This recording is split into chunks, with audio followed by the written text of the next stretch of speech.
Halo semuanya, perkenalkan saya Fauzan. Di sini saya akan menjelaskan materi terkait database, yang mana materi tersebut saya baca dari buku Jubil Enterprise.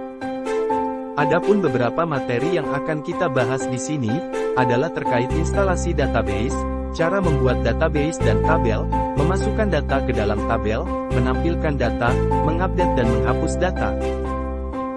Untuk memulai proses instalasi, kita membutuhkan installer yang bisa kita download melalui website dev.mysql.com. Lalu, Anda bisa masuk ke bagian download, dan pilih installer sesuai dengan operating system yang kalian pakai. Setelah Anda selesai mendownload file yang dibutuhkan, Anda bisa melanjutkan dengan proses instalasi. Pada bagian ini, kita akan lakukan instalasi dengan pilihan custom dan pilih produk sesuai yang diinginkan seperti contoh. Setelah semua sesuai lalu Anda bisa melanjutkan dengan menekan tombol execute. Setelah proses instalasi selesai, di sini kalian memerlukan untuk pembuatan user root, di mana user ini merupakan super user yang nantinya akan digunakan untuk dapat mengadministrasi database kalian. Buatlah password sesuai yang kalian inginkan. Setelah selesai, tekan tombol next dan user selesai dibuat. Untuk memulai pembuatan database, Anda perlu MySQL client untuk mengakses atau membuat koneksi ke dalam software database tersebut.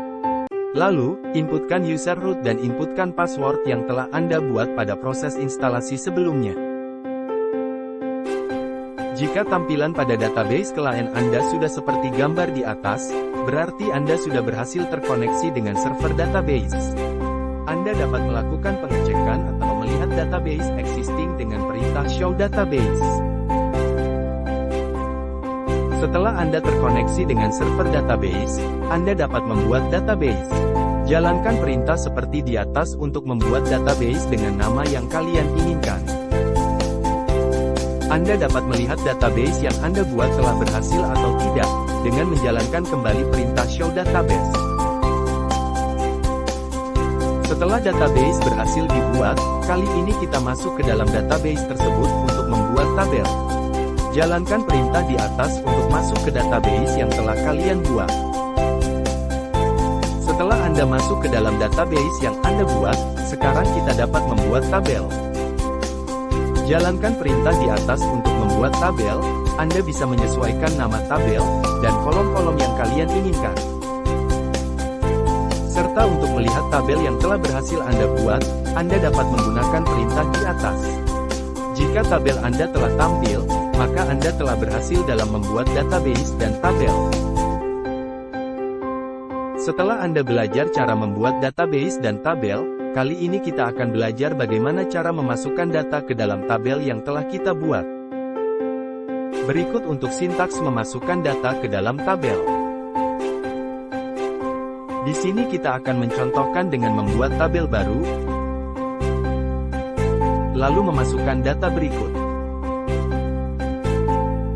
Ataupun kita bisa memasukkan data dengan cara seperti di atas sesuai dengan nama kolom yang tersedia untuk data tersebut. Berikut untuk contoh eksekusinya.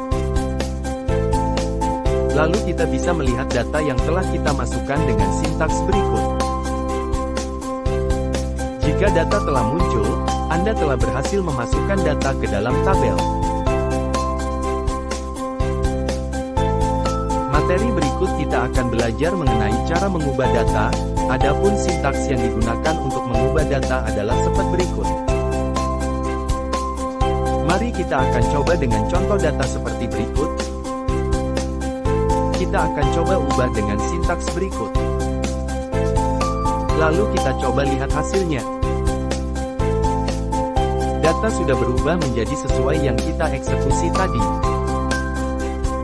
Selain itu, kita juga bisa melakukan perubahan data langsung untuk beberapa kolom. Berikut sintaks yang digunakan. Lalu kita jalankan dan lihat hasilnya. Data sudah berubah sesuai dengan apa yang kita jalankan tadi. Selanjutnya, kita masuk untuk materi cara menghapus data. Untuk sintaks yang digunakan untuk menghapus data adalah sebagai berikut.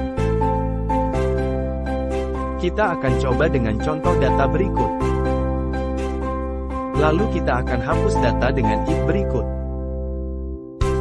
Dan kita lihat data yang telah kita hapus telah hilang dari tabel. Adapun Anda bisa menghapus seluruh data di dalam tabel dengan sintaks berikut.